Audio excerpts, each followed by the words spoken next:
Hi, I'm Ellen Gormley and welcome back to my channel. So stay with me, I've got a fun journey for us today.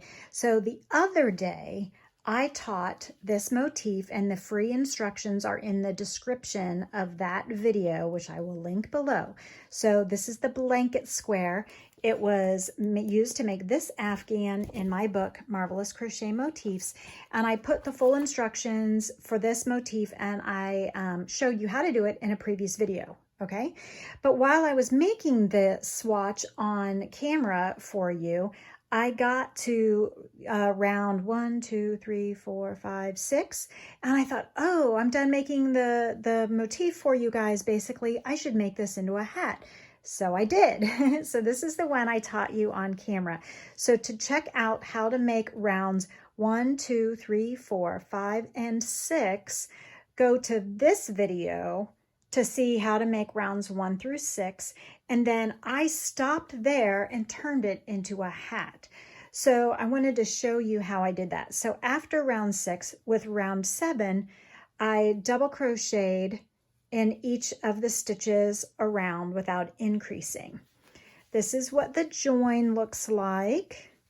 So I did join with a slip stitch, and then I chained 1 and double crocheted in the same stitch. So it's not a spiral, there is a seam. You can do it in a spiral if you wish. If you want to do it in a spiral, just use a locking stitch marker to mark the first stitch of each round. Now what happened was I decided I wanted a little bit more size. I wanted it to grow just a little bit. So I added a few increases here and there. Let's see if I can see them. Here's one. So that's round 6, 7, 8, 9, 10, 11, 12, increase on 13, increase on 14, 15, 16, 17. Okay, so I did 2 more increases, and literally all I did was add 1 extra stitch per round on those rounds. They're not increases all the way around the entire hat. There's an increase there where there's 2 stitches in one. So you can try on the hat as you go if you work from the top down.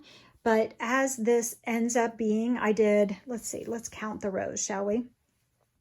1, 2, 3, 4, 5, 6, 7, 8, 9, 10, 11, 12, 13, 14, 15, 16, 17 rows.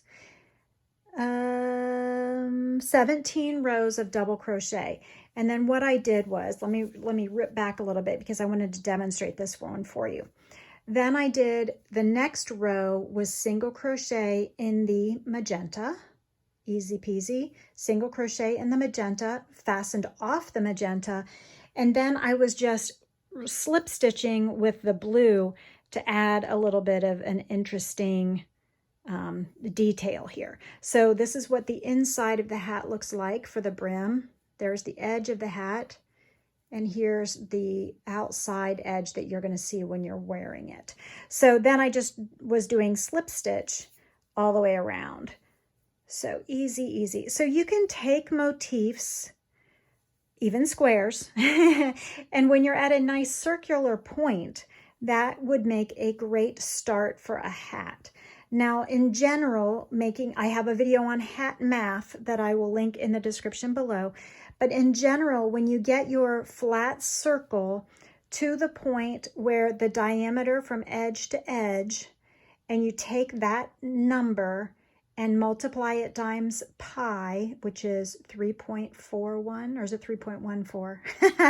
I'm blanking now on camera. 3.14. Oh yeah, because Pi Day is March 14th. So 3.14. Take this measurement from here, the edge of the circle, the width of the circle where you're stopping, and make the flat circle until it is the right number, that when you multiply it times 3.14, it gives you the circumference of the hat that you want for the person it's going to fit. Okay, so measure the person's head and then make it appropriately. So when I got to that point where I had the right measurement, then I just went evenly down for the length of the double crochets. But then along the way, I decided to add 1 stitch here, and I added 1 stitch here. So there were like two or three rows where I just added just one stitch, and that was enough. So 1, 2, 3, looks like 3 rows, 3 rounds where I added 3 stitches. So for example, if this last round of the hat, I'm totally making this up, I don't remember. If this last round of the hat was 48, then when you added 3 more, then this round probably has 51. Okay, so you know what I'm saying? So at the end of this, I'm just doing this super simple edging, and then to finish this edging off, I'm going to slip stitch in the final stitch, and then I'm going to leave this loop, pull my hook out. I'm going to thread my hook from the back of the work through the first stitch, put the loop back on the hook, and thread that loop through. So that is how I'm finishing it off. I'm going to make the cut tail, go through the loop there, and pull tight to fasten off that edging. Okay, so this is what the hat looks like, and it's a little slouchy hat, and I don't know if I'll take a picture, but it's worn on the head, and it kind of is like a dopey hat, and it hangs down just a little bit. So cute. So I just wanted to give you an update after the free blanket pattern motif that I gave you, how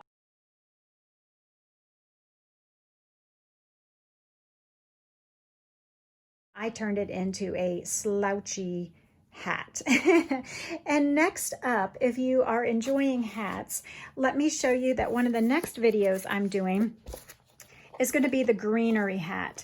So I made this hat for my book, One Skein Crochet, the greenery hat. It's made out of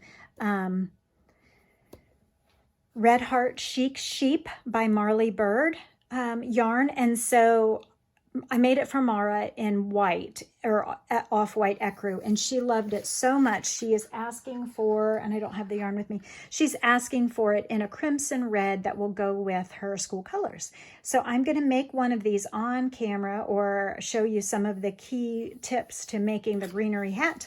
But the book with all of the instructions, both written and diagrams, are One Skein Crochet, and you can either get that book through me at ellengormley.com, or you can buy it on Amazon, or whatever. So I have plenty of them at my house. If you want a signed copy, then you can message me at my email address if you have a US or Canada address, and I can you can PayPal the money, and I can sign it and send it to you. And my email address, listen up, grab a pen, hit pause, here we go, is Ellen, ELLEN GOCROCHET @gmail.com. And so we can work that out if you're interested. But anyway, here's the update on how I made the blanket square into a hat. And the next hat that we're going to do is the greenery hat. So like and subscribe, and hit the notifications bell so you don't miss the new patterns that are coming out. And I will see you next time.